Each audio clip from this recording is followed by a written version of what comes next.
पार्वता काय म्हणे आणि शंकरजी काय म्हणाले बघा.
देवा असे नको करा. पार्वता रडायला लागली.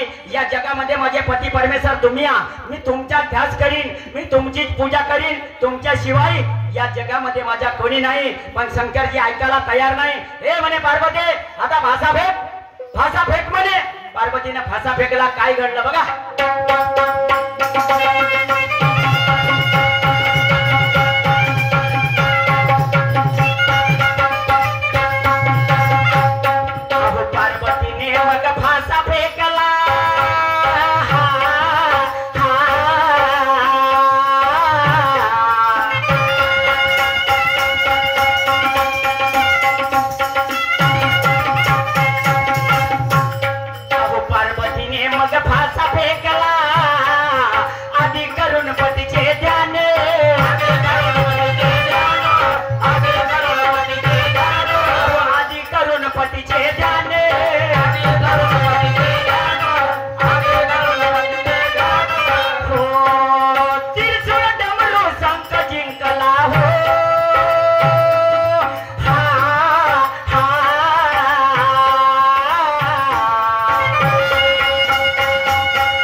देवा आता का करता. हे म्हणे पार्वती माझ्या माथ्यावर चंद्र आहे, माझ्या गळ्यामध्ये नाग आहे, माझ्या नंदी आहे म्हणे वाहन. आता तीनही मानतो म्हणे एका सरी. तीनही मानला. काय घडलं बघा.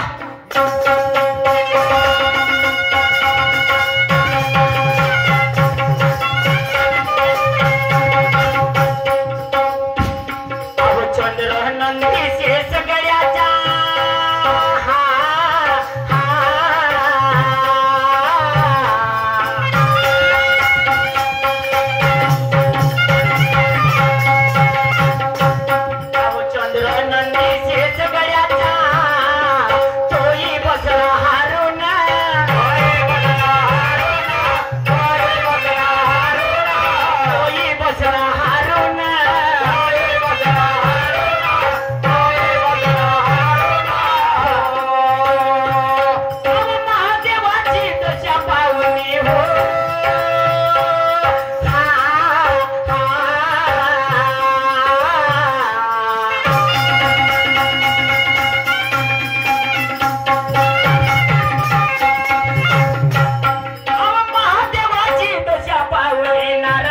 नाचे छोना छोन होर जिर जिर जी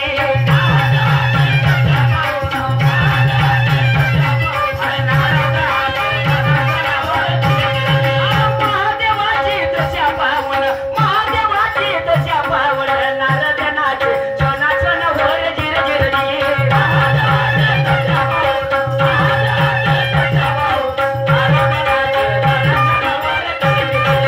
सर्व खेळ समाप्त झाला. हारले शंकरजी खाकेमध्ये झोडी घेतली, हातामध्ये काटे घेतली आणि निघाले तप करायला. सर्व हारून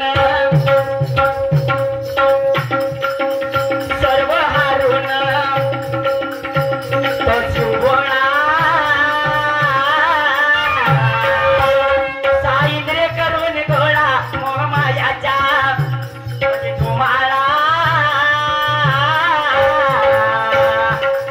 लावून तिसरा डोळा केला प्रवासी.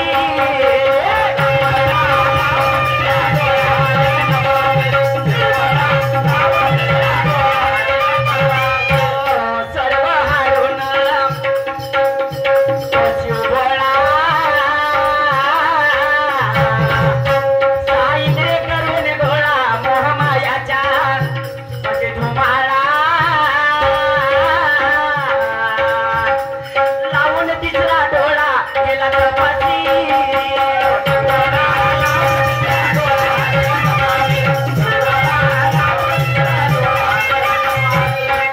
देऊळ सुनसान देऊळ सुनसान म्हणजे पडले अव मातीत मिळाले लाकूड भाट्याच्या म्हणजे भरभरा. कोणी म्हणती हरिहरा तो संन्यासी.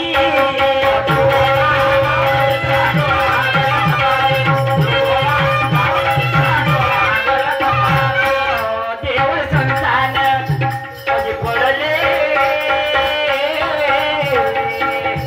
अव मातीत मिळाले लाकूड भाट्याच्या म्हणजे भरभरा. कोणी म्हणती हरिहरा तो संन्यासी.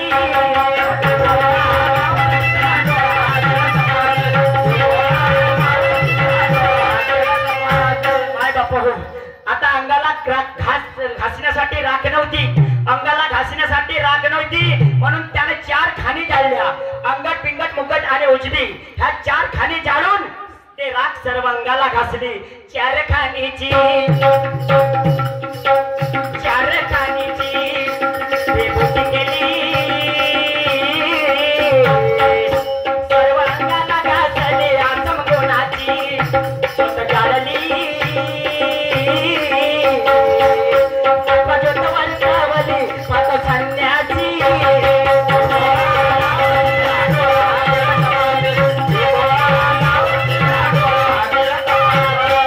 चार खाणीची विभूती केली. सर्व अंगाला घासले आसम गुणाची स्वत जाळली. सर्वज्योतवंतावली स्वत संन्यासी.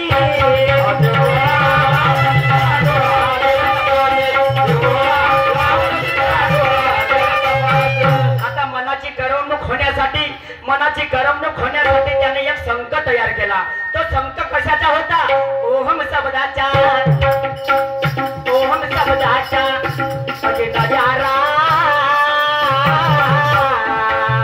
त्या सोहमान वाजविला त्याच्या मार्गाने म्हणजे निघाली. अव संपाजवळ गेली उघडा दरवाजा पागळा. अव चाला म्हणे हरिहरा पाहतो संन्यासी.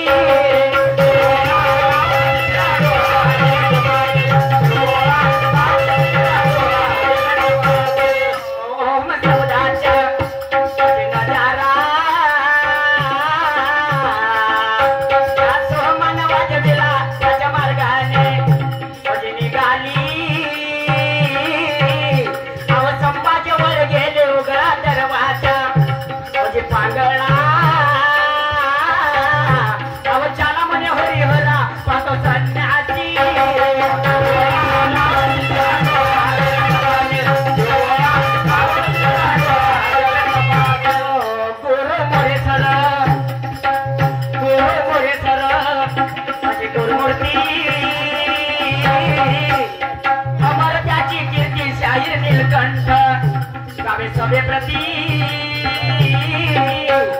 पेड घेऊन संगाती बोला हरिहरा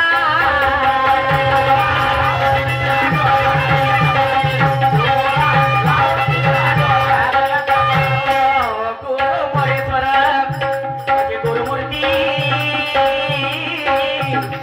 अमर त्याची कीर्ती शाहीर नीलकंठ गावे सभे प्रती आंबेड घेऊन संगाती बोला हरिहरा